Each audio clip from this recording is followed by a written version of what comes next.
Okay. So last క్లాస్లో మనం limitations వరకు వచ్చాము.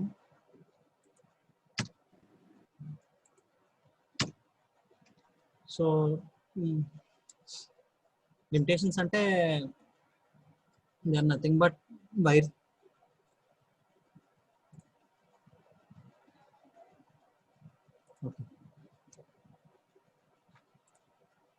బ్రీఫ్గా చెప్తున్నా. లిమిటేషన్స్ అంటే they are nothing but wireless network establish చేసుకోవటానికి మధ్యలో ఉండే హర్డిల్స్ అనమాట. ఇవి లిమిటేషన్స్. ఒక వైర్లెస్ నెట్వర్క్ కనుక కరెక్ట్గా పనిచేయాలంటే ఈ resource constraints, interference, bandwidth, dynamic changes ఇవన్నీ దృష్టిలో పెట్టుకుని ఒక వైర్లెస్ నెట్వర్క్ని దాని ఆర్కిటెక్చర్ని ఎస్టాబ్లిష్ చేసుకోవాలి. సో దాంట్లో some of the main constraints ఏంటంటే రిసోర్స్ కన్స్ట్రెయింట్స్,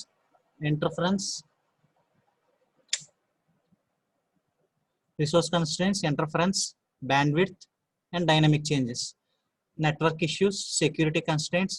సో ఇవన్నీ మనం లాస్ట్ క్లాస్లో డిస్కస్ చేసుకున్నాం. సో నెక్స్ట్ టాపిక్ వచ్చి జిఎస్ఎం. సో నేను చెప్పిన దాని ప్రకారం జిఎస్ఎం అంటే it's one of the most important topic. నాకు తెలిసి ఇది ఆల్రెడీ నేను చెప్పాను ఒక పేపర్లో కంపల్సరీగా వచ్చే క్వశ్చన్. సో కొద్దిగా అటెన్షన్ పే చేయండి. కొద్దిగా కన్ఫ్యూజింగ్గా ఉంటుంది. అలాగే అబ్రివేటివ్ టర్మ్స్ కూడా జిఎస్ఎంలో చాలా ఎక్కువ ఉంటాయి.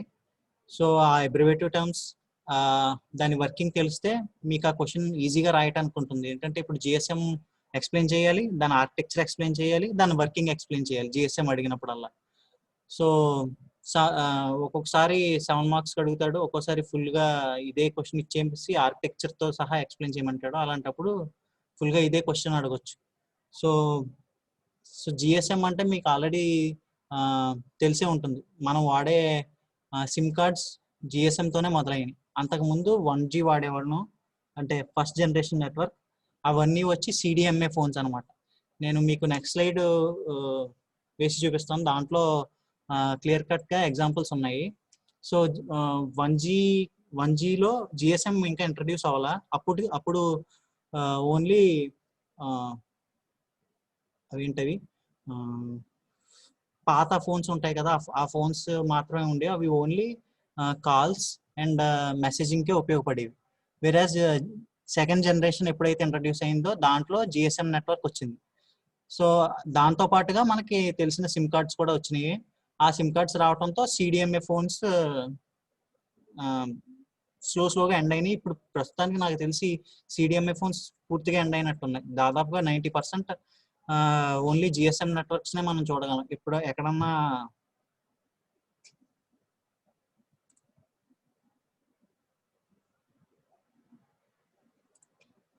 ఓకే. రివిజన్ అంటే ఇప్పుడు నేను మధ్యాహ్నం ఒక పీరియడ్ ఉంది. ఆ పీరియడ్లో నేను మొత్తం మళ్ళీ రివైజ్ చేస్తాను లిమిటేషన్స్ అండ్ జిఎస్ఎం. ఫస్ట్ మనం జిఎస్ఎం కంప్లీట్ చేసుకుందాం. లిమిటేషన్స్ అవన్నీ నేను ఇంకా ఇవాళ నెక్స్ట్ క్లాస్ ఉంది కాబట్టి ఆ నెక్స్ట్ క్లాస్లో నేను రివైజ్ చేస్తాను. లిమిటేషన్స్ అండ్ జిఎస్ఎం మళ్ళీ రివైజ్ చేస్తాను. అప్పుడు మీకు అప్పుడు బాగుంటుంది. ఇప్పుడు జిఎస్ఎం చెప్తున్నాను కాబట్టి లిమిటేషన్స్కి వెళ్తే లిటిల్ బిట్ కన్ఫ్యూజ్ వస్తుంది. సో నేను అవి రెండు మళ్ళీ ఎక్స్ప్లెయిన్ చేస్తాను. మనం ఫస్ట్ జిఎస్ఎం కంప్లీట్ చేసుకుందాం. అది చాలా ఇంపార్టెంట్ అన్నమాట. సో జిఎస్ఎం వచ్చి అది 2Gలో ఇంట్రడ్యూస్ అయింది. దాంతోపాటు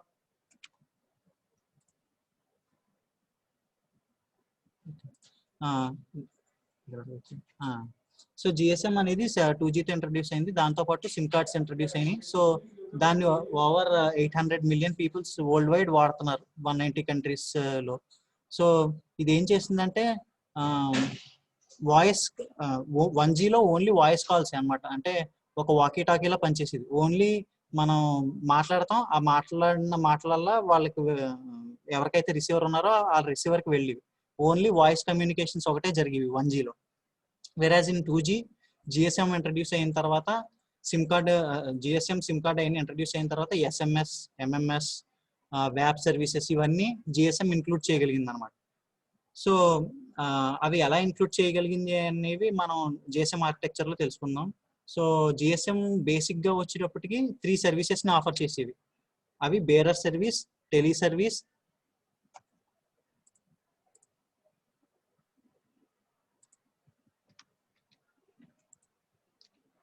సో జిఎస్ఎం ఫుల్ ఫామ్ వచ్చి global system for mobile communications. ఇక్కడ అవ్వలేదా? ఓకే, జిఎస్ఎం అంటే global system for mobile communications. So okay, so జిఎస్ఎంలో పర్టికులర్గా bearer, telephone, tele services and supplementary services, ఇవి ఈ మూడు ఏంటో చెప్పే ముందు మనం మన ఫోన్లో ఏమేమి సర్వీసెస్ మన నెట్వర్క్ నుంచి వాడుతున్నామో మీకు తెలిసినవి ఎగ్జాంపుల్స్గా చెప్తే ఈ మూడు అర్థమైపోతాయి ఈజీగా. సో మీరు మీ ఫోన్స్లో నెట్వర్క్ తరపు నుంచి ఏ సర్వీసులు వాడుతున్నారో అవి నాకు మెసేజ్ చేయండి. ఎన్నో అక్కడ 3 to 4 సర్వీసెస్ వస్తే ఆ 3 to 4 సర్వీసెస్లోనే ఇవి ఉంటాయి అన్నమాట. సో మీకు తెలిసిన సర్వీసెస్ మీరు ఏమేమి వాడతారో ఆ సర్వీసెస్ అన్నింటిని నాకు చాట్ బాక్స్లో సెండ్ చేయండి.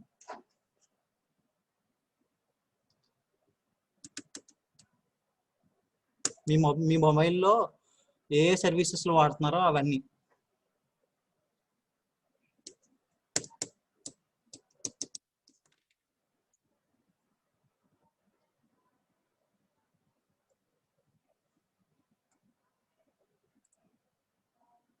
ఓకే, నెట్వర్క్ సర్వీసెస్ అంటే డేటా సర్వీసెస్, ఇంటర్నెట్ అవి. ఇంకా voice calls, telephone services, voice calls, ఇంకా ఎస్ఎంఎస్, ఎంఎంఎస్, ఇంకా కాల్ ఫార్వర్డింగ్, కాల్ వెయిటింగ్, దాన్ని ఏమంటారు, కాన్ఫరెన్స్, ఇవన్నీ సర్వీసెసే కదా. సో ఆ సర్వీసెసే ఈ 3 టైప్స్ అనమాట. బేరర్ సర్వీసెస్ అంటే ఏంటి, టెలి సర్వీసెస్ అంటే ఏంటి, సప్లిమెంటరీ సర్వీసెస్ అంటే ఏంటి. సో ఫస్ట్ ఆఫ్ ఆల్ మనం బేరర్ సర్వీసెస్ చూద్దాం.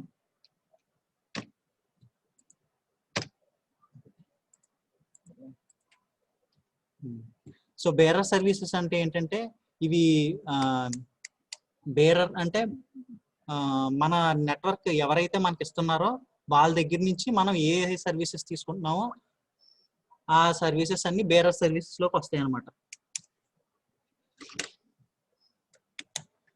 సో బేరర్ సర్వీసెస్ అంటే అవి మనం నెట్వర్క్ నుంచి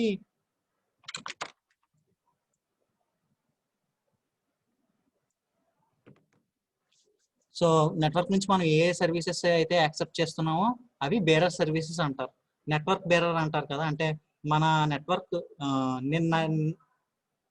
నా నెట్వర్క్ ఎయిర్టెల్, ఆ ఎయిర్టెల్ సర్వీసెస్ నుంచి నేను ఏ సర్వీసెస్ తెచ్చుకుంటానో వాటిని బేరర్ సర్వీసెస్ అంటారు.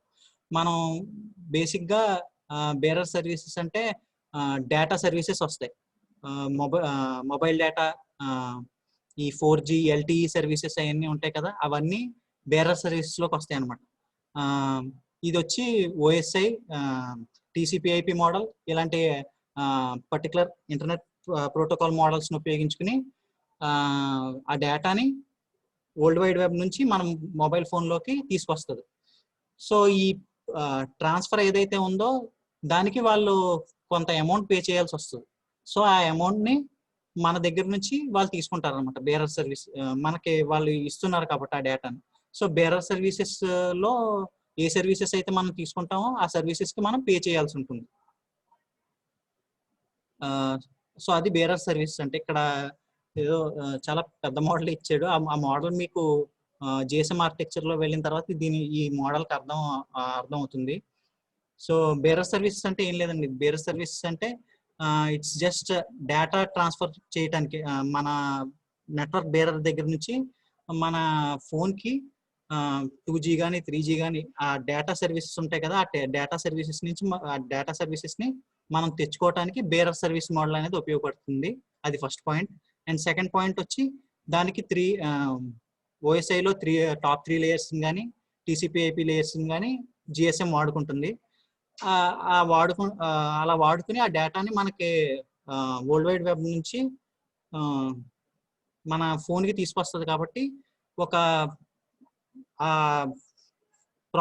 ప్రొసీజర్కి సమ్ ప్రైస్ అవసరం అవుతుంది. దాన్ని మనం బేర్ చేస్తాం అనమాట. అంటే మన మన దగ్గర నుంచి తీసుకుంటారు. సో అది బేరర్ సర్వీస్. నెక్స్ట్ వన్ వచ్చి టెలి సర్వీసెస్. మొబైల్లో బేసిక్గా మన డేటా సర్వీసెస్ అయిపోయింది. డేటా సర్వీసెస్ వచ్చి బేరర్ సర్వీసెస్లోకి వస్తాయి. నెక్స్ట్ వచ్చి టెలి సర్వీస్. టెలి సర్వీస్ అంటే నథింగ్ బట్ టెలిఫోన్ సర్వీస్. అసలు ఫోన్ మనం ఏ విధంగా దేనికి వాడతాం? టెలిఫోన్ అంటే వాయిస్ కాల్స్ వాటికి. So tele services are nothing but voice oriented telephone services అనమాట. మన కాల్స్, మెసేజెస్, ఎంఎంఎస్ అలాంటి సర్వీసెస్ బేసిక్గా మనకు కావాల్సిన డేటాని తప్పించి మనకి బేసిక్గా ఫోన్ చేయడానికి కావాల్సిన సర్వీసెస్ అన్ని టెలి సర్వీసెస్లో ఉంటాయి అన్నమాట. సో దీ services comprises of voice transmission, message services, basic data communications with terminals, అలాంటి సర్వీసెస్, వాయిస్ కాల్స్, ఎంఎంఎస్ అలాంటి సర్వీసెస్ అన్ని టెలి సర్వీసెస్లోకి వస్తాయి. SMS, EMS. ఇంకా మనం మన నెట్వర్క్ వాడు మన ఫోన్స్లో ఇవి ఎమర్జెన్సీ నెంబర్ డైలింగ్ ఇస్తారు కదా, సాస్ డైలింగ్స్, ఎస్ఓఎస్ డైలింగ్స్ అంటారు.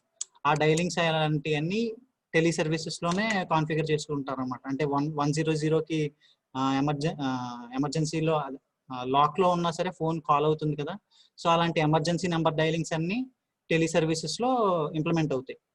బేరర్ సర్వీసెస్లోనేమో డేటాకి సంబంధించి ఇప్పుడు ఫ్యాక్స్ అలాంటివి ఏమైతే ఉన్నాయో అవన్నీ బేరర్ సర్వీసెస్లో, ఇంటర్నెట్ అవన్నీ బేరర్ సర్వీసెస్లోకి వస్తాయి. టెలి సర్వీసెస్లోకి వచ్చేటప్పటికి ఏంటంటే calls, SMS, MMS, emergency dialing ఇవన్నీ టెలి సర్వీసెస్లోకి వస్తాయి. నెక్స్ట్ వన్ వచ్చి సప్లిమెంటరీ సర్వీసెస్. పేరులోనే సగం ఉంది. సప్లిమెంటరీ సర్వీసెస్ అంటే these are nothing but add on services అనమాట. మన బేరర్ సర్వీసెస్కి కానీ టెలి సర్వీసెస్కి కానీ కొన్ని సర్వీసెస్ని యాడ్ ఆన్ చేయడానికి ఉపయోగించేవి సప్లిమెంటరీ సర్వీసెస్ అనమాట. సప్లిమెంటరీ అంటే యాడ్ ఆన్ సర్వీసెస్. సో అలాంటివి ఇక్కడ ఎగ్జాంపుల్స్ కూడా ఇచ్చాను. యూజర్ ఐడెంటిఫికేషన్ ఇక్కడ మనకు లేదు, కానీ వేరే దాంట్లో అయితే ఎవరైతే కాల్స్ చేస్తున్నారో ట్రూ కాలర్ ఇన్స్టాల్ చేసుకోకపోయినా ఒక్కొక్కసారి స్పామ్ కాల్స్ వచ్చినప్పుడు మనం ఐడెంటిఫై చేయగలుగుతాం. అలాంటి సర్వీసెస్ని ఎలా ఐడెంటిఫై చేస్తుందంటే సప్లిమెంటరీ సర్వీసెస్ వల్ల. User identification, call redirection, call forwarding, call barring. అంటే కాల్ అండ్ నాకు ఒక నెంబర్ నుంచి కాల్ రాకూడదు అనుకోండి, దాన్ని బ్లాక్ చేయటం కాల్ బారింగ్ అంటే. సో కాల్ బారింగ్, కాన్ఫరెన్సింగ్ అలాంటి సర్వీసెస్ అన్ని సప్లిమెంటరీ సర్వీసెస్లోకి వస్తాయి అన్నమాట. అంటే యాడ్ ఆన్ సర్వీసెస్, మన కాల్స్కి యాడ్ ఆన్ సర్వీసెస్ అన్నమాట సప్లిమెంటరీ సర్వీసెస్ అంటే. 3 సర్వీసెస్లో ఇంకేమన్నా డౌట్స్ ఉన్నాయా మీకు? నెక్స్ట్ మనం జిఎస్ఎం ఆర్కిటెక్చర్ చూద్దాం, ఒకవేళ ఇది క్లియర్ అనుకుంటే. So if you have any doubts, message box.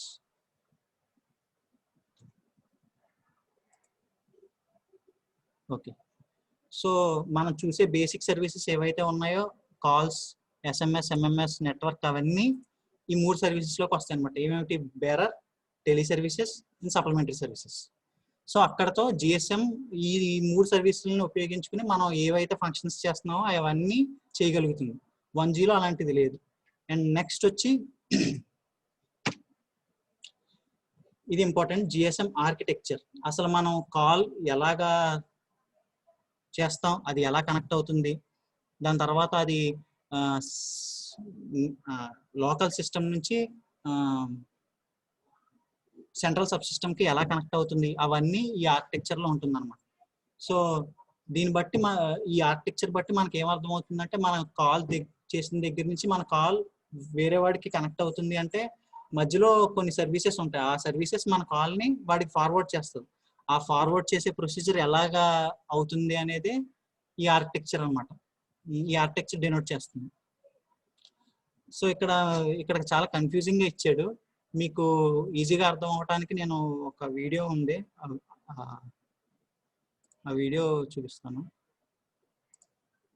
Okay,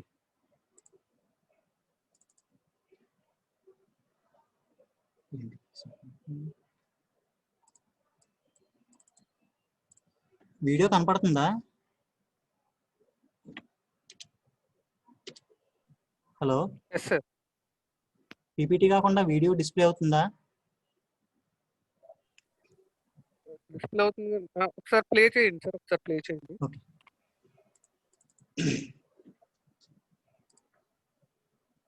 so ఈ పీపీటీలో ఏంటంటే వాడు థియరీ పరంగా ఎక్స్ప్లెయిన్ చేశారు పీపీటీలో. అంటే మొబైల్ స్విచ్చింగ్ స్టేషన్ అని ఇచ్చేసాడు, బేస్ స్టేషన్ అని ఇచ్చేసాడు. అవి ఎలా ఉంటాయో మనకి లైవ్ ఎగ్జాంపుల్స్ చూస్తే ఈజీగా అర్థం అవుతుంది కాబట్టి ఈ వీడియోలో లైవ్ ఎగ్జాంపుల్స్ ఇచ్చాడు. ఆ లైవ్ ఎగ్జాంపుల్స్ బట్టి మీకు ఈజీగా అర్థం అవుతుందని వీడియో డిస్ప్లే చేస్తున్నాను.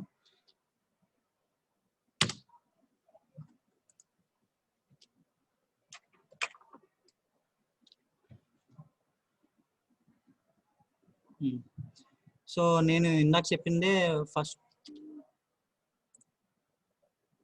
Okay. So first 1G network తీసుకుంటే,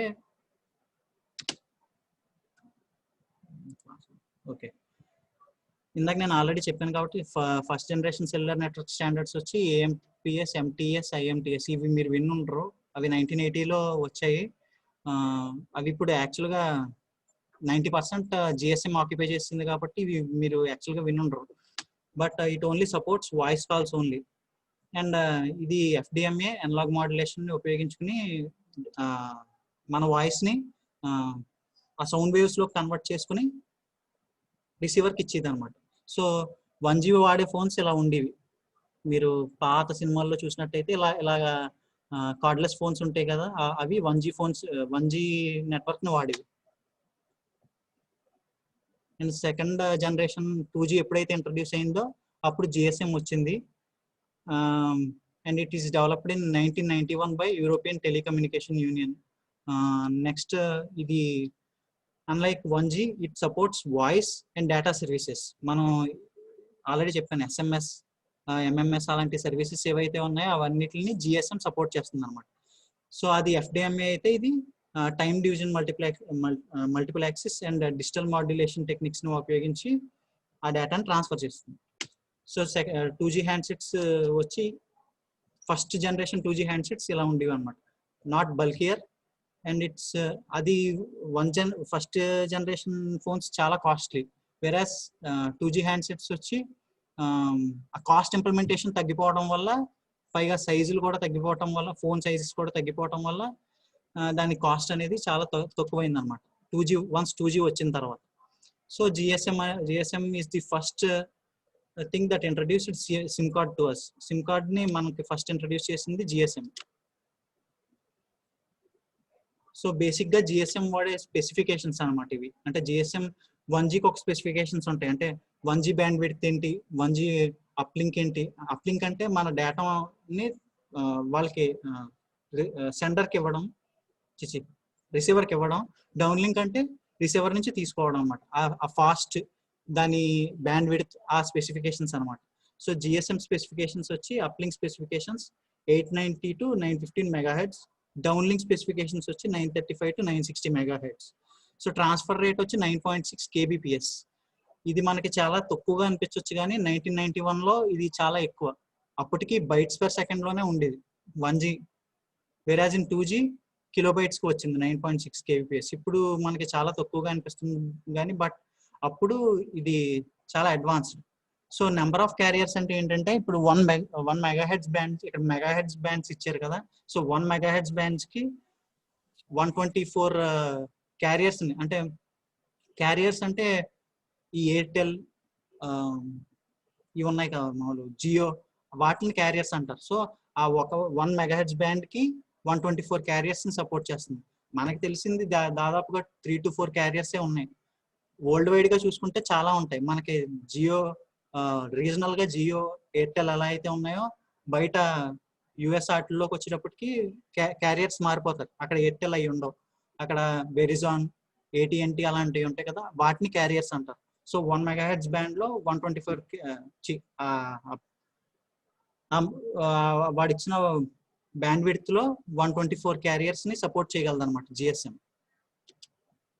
సో ఇవన్నీ మీరు చూసుకోక్కర్లేదు, యాక్చువల్గా ఇవి తెలుసుకుంటే సరిపోతుంది.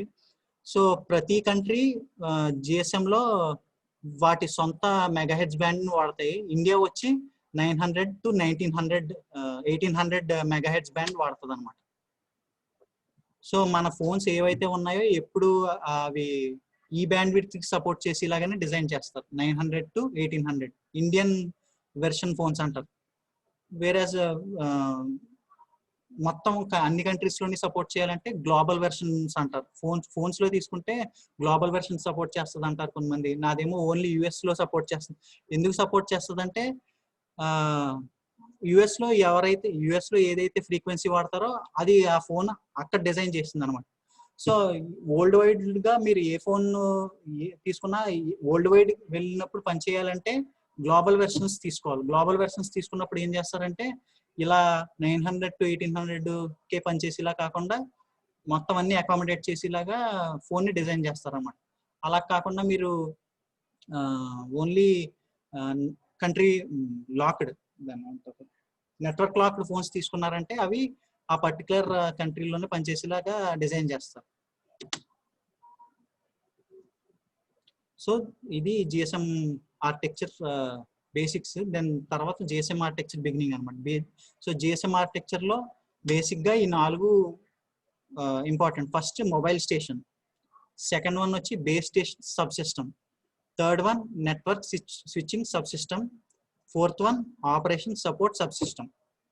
సో ఈ 4 కలిపి మనం ఎప్పుడైతే కాల్ చేస్తామో అవి ఈ 4 ద్వారా ట్రాన్స్ఫర్ అయ్యి మన రిసీవర్ దగ్గరికి వెళ్తాయి.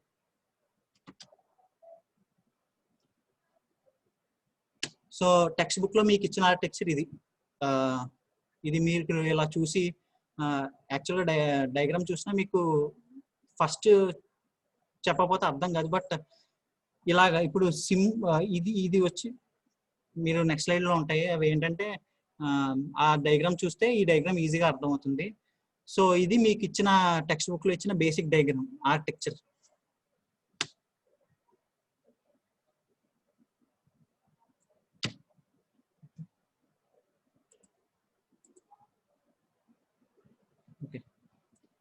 సో ఫస్ట్ వచ్చి చెప్పాను కదా MS mobile station. Mobile station అంటే పెద్ద పెద్ద స్టేషన్లు ఏం కావు. దాంట్లో టూ ఉంటాయి. మొబైల్ స్టేషన్స్ లో మళ్ళీ 2 థింగ్స్ ఉంటాయి. అవి ఏంటంటే first mobile equipment. Mobile equipment is nothing but మన చేతుల్లో ఉన్న మొబైల్స్ అనమాట. సో ప్రతి మొబైల్ ఎక్విప్మెంట్ కి మనకి ఐఎంఈఐ అనేది ఉంటుంది.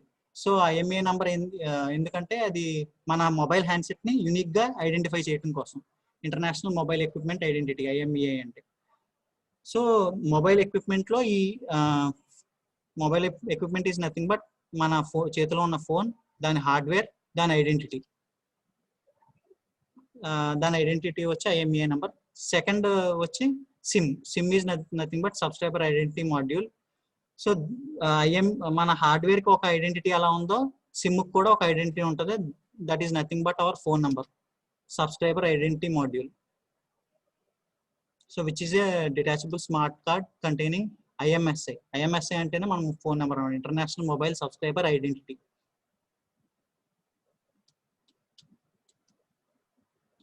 So it is used to send and receive calls. So mobile equipment అంటే మన మొబైల్ ఎక్విప్మెంట్, దాని ఐఎంఈఐ. అలాగే మొబైల్లో మనం వేసుకునే సిమ్, అలాగే దాని ఐడెంటిటీ వచ్చి ఐఎంఎస్ఐ అంటారు, అంటే మన ఫోన్ నెంబర్. ఐఎంఈఐ నెంబర్ మీరు ఆల్రెడీ చూసే ఉంటారు, చాలా మన మొబైల్ బాక్సుల మీద ఉంటుంది. సో ఈ 2 కలిపి మొబైల్ స్టేషన్ అంటారు అనమాట. ఈ డయాగ్రామ్ సో ఈ డయాగ్రామ్ చూపించాను కదా, స్టోరేజ్ కెపాసిటీ ఆఫ్ సిమ్ అనేది సాధారణంగా అయితే 8 KB first 2G generation phones లో వచ్చి, ఇప్పుడు హైయెస్ట్ వచ్చి 256 KB. అంటే ప్రతి సిమ్ కార్డు స్టోరేజ్ జనరేషన్ తో పాటు మారిపోతుంది. 2Gకి వచ్చి ఒక 128 KB ఉంటే, ఒక 4G సిమ్ కార్డ్ వచ్చి 256 KB. సో ఇప్పటి వరకు అయితే 8 KB నుంచి 256 KB అనమాట హైయెస్ట్ సిమ్ కార్డ్ స్టోరేజ్. దాంట్లోనే మనం కాంటాక్ట్ స్టోర్ చేసుకుంటూ ఉంటాం. అవి జనరేషన్ కి మారిపోతూ ఉంటుంది స్టోరేజ్ కెపాసిటీ. బట్ బేసిక్ గా వస్తే 8 to 256 KB mobile station. So ఈ డయాగ్రామ్ లో ఇదనమాట మనం ఇప్పుడు చూసిన మాడ్యూల్ మొబైల్ స్టేషన్ ఇది సిమ్ ఎంఈ. నెక్స్ట్ వచ్చి base station subsystem. So ఎప్పుడైతే ఈ ఫోన్ మాడ్యూల్ దాటిందో ఆ డేటా అది బేస్ స్టేషన్ సబ్ సిస్టంలోకి వస్తుంది.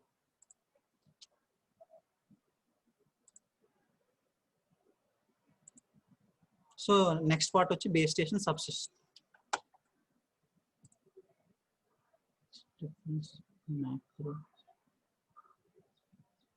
అవి మ్యాక్రో, మినీ, నానో ఎందుకని పెట్టుకున్నారంటే ఫోన్స్ లో ఇప్పుడు ఫోన్ డెవలప్ అవుతూ వస్తుంది కదా, ప్రతి డెవలప్మెంట్ లో మనకి ఫోన్ చిన్నదైపోవాలని కోరుకుంటున్నాం మనం. సో అలాంటప్పుడు ఏంటంటే ఆ సిమ్ పట్టే ఇప్పుడు అసలే మామూలు ఆర్డినరీ సిమ్ తీసుకున్నారనుకోండి, అది ఎంత ఉంటుంది, దాన్ని కనుక డిక్రీజ్ చేస్తే ఆ స్పేస్ లో ఇంకో కాంపోనెంట్స్ పెట్టుకోవచ్చు అన్న ఆలోచన వచ్చింది. కాబట్టి SIM card capacity, SIM card the shape ని తగ్గించుకుంటూ వచ్చారు. నేను మెటీరియల్ ఇస్తాను, నా దగ్గర మెటీరియల్ ఉందా, మెటీరియల్ ఇస్తాను. అంతే కదా, ఇంకా డౌట్స్ ఏం లేవు కదా? ఓకే.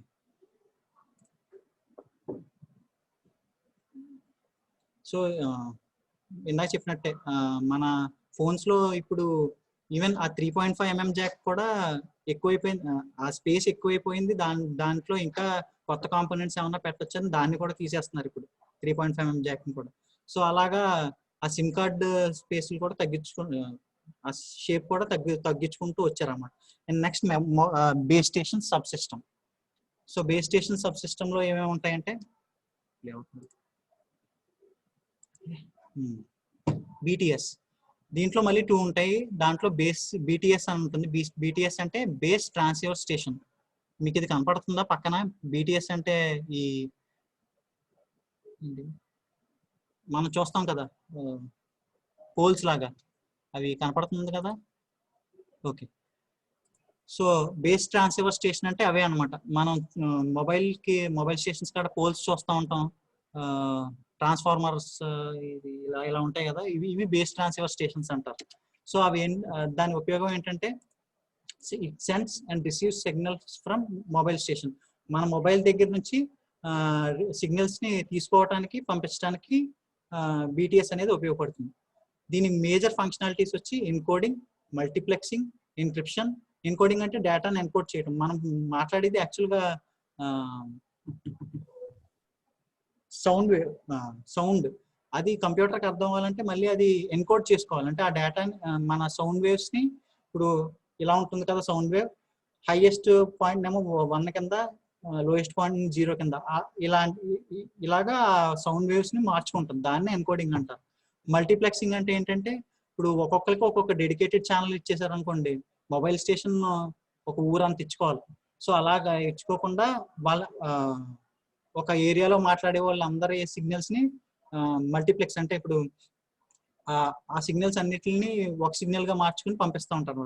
దాన్ని మల్టీప్లెక్సింగ్ అంటారు. ఎన్క్రిప్షన్ వచ్చేటప్పటికి నేను ఆల్రెడీ చెప్పాను, వైర్లెస్ ఏదైనా సరే డేటా ఎన్క్రిప్ట్ చేసే పంపాలి, లేకపోతే there is a chance of Eve's dropping అన్నమాట. సో సెక్యూరిటీ అనేది ఇంప్రూవ్ చేసుకోవడానికి ఎన్క్రిప్షన్ ఇవన్నీ చేస్తారు. సో ఈ ప్రాసెస్ అన్ని బేస్ ట్రాన్స్సీవర్ స్టేషన్ లో చేస్తారు అన్నమాట, అంటే ఈ డివైస్ లో. నెక్స్ట్ వచ్చి base station controller.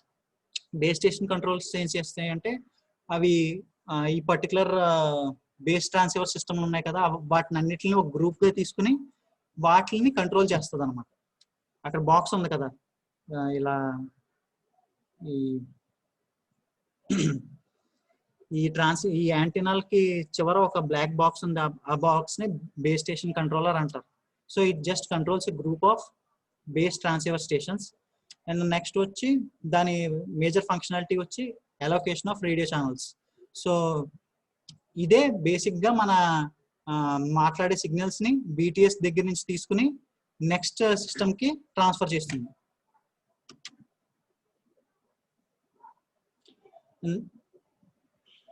And next వచ్చి network switching sub system.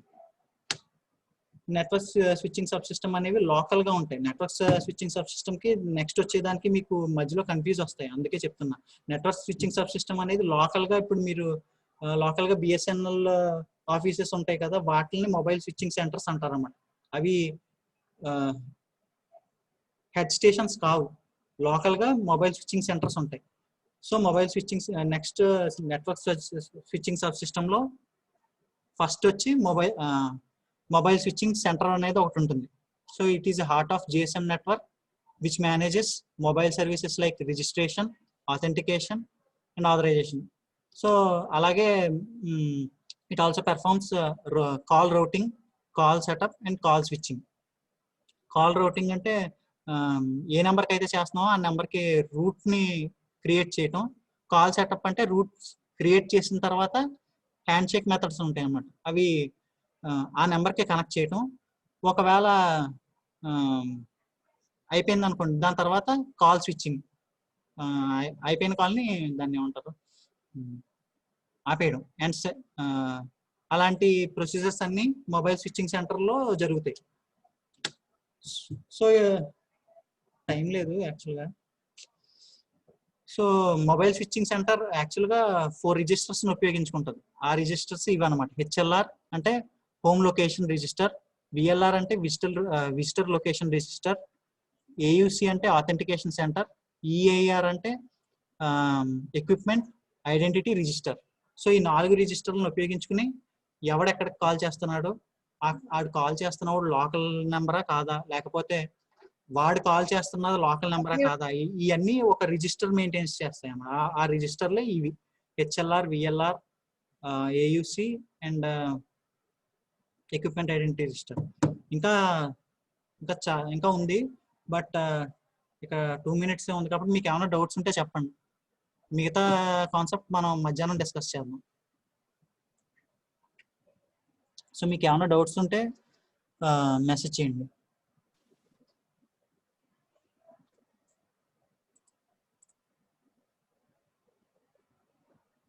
Network roaming అనేది విజిటర్ లొకేషన్ రిజిస్టర్ ఎప్పుడైతే వస్తుందో అప్పుడు వస్తుంది అన్నమాట. Next topic network roaming. మనం రోమింగ్ ఛార్జెస్ చేస్తాం కదా, హోమ్ లొకేషన్ రిజిస్టర్ లో ఉన్నప్పుడు మనకి ఛార్జెస్ పడవు, ఎందుకంటే మనం హోమ్ నెట్వర్క్ లో మాట్లాడుతున్నాం. ఎప్పుడైతే మనం ఇంకా నెక్స్ట్ ఎగ్జాంపుల్ వస్తుంది, నెక్స్ట్ ఈ వీడియోలో నెక్స్ట్ వస్తుంది. అది ఏంటంటే ఎప్పుడైతే హోమ్ లొకేషన్ రిజిస్టర్ నుంచి మనం కదిలి వేరే లొకేషన్కి వెళ్తామో అప్పుడు మనం హోమ్ లొకేషన్ రిజిస్టర్ నుంచి విఎల్ఆర్కి మారాల్సి వస్తుంది. ఈ ప్రొసీజర్ మారేటప్పుడు నెట్వర్క్కి కొద్దిగా కాస్ట్ పడుతుంది అనమాట, ఎందుకంటే వాడు వేరే నెట్వర్క్స్తో సెటప్ చేసుకోవాలి, వాళ్ళు కొద్దిగా మనీ పే చేయాలి, ఇలాంటి ఫంక్షనాలిటీస్ ఉంటాయి. కాబట్టి రోమింగ్ ఛార్జెస్ మనకు పడతాయి ఎప్పుడు హెచ్ఎల్ఆర్ నుంచి విఎల్ఆర్కి మారినప్పుడు. సో నెక్స్ట్ టాపిక్ అది. ఇంకేమైనా డౌట్స్ ఉన్నాయా? So next how to pass signals in air. Signals in air అంటే ఇప్పుడు మనం ఫోన్లో ఒక యాంటీనా ఉంటుందా, అది ఏం చేస్తుందంటే మన వాయిస్ మాట్లాడగానే ఆ వాయిస్ని సౌండ్ వేవ్స్ ద్వారా లేదా రేడియో వేవ్స్, రేడియో వేవ్స్ కింద ఎమిట్ చేస్తుంది. ఆ రేడియో వేవ్స్ని ఈ ఇందాక చూపించాను కదా ఇలాగా ఒక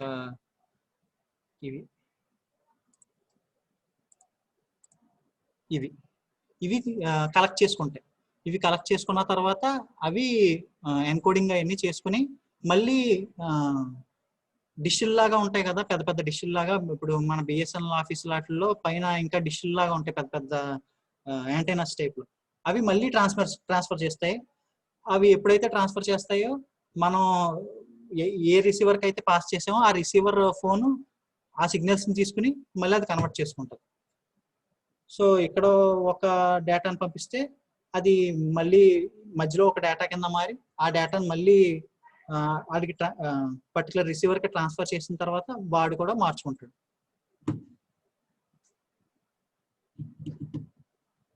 ఇంకా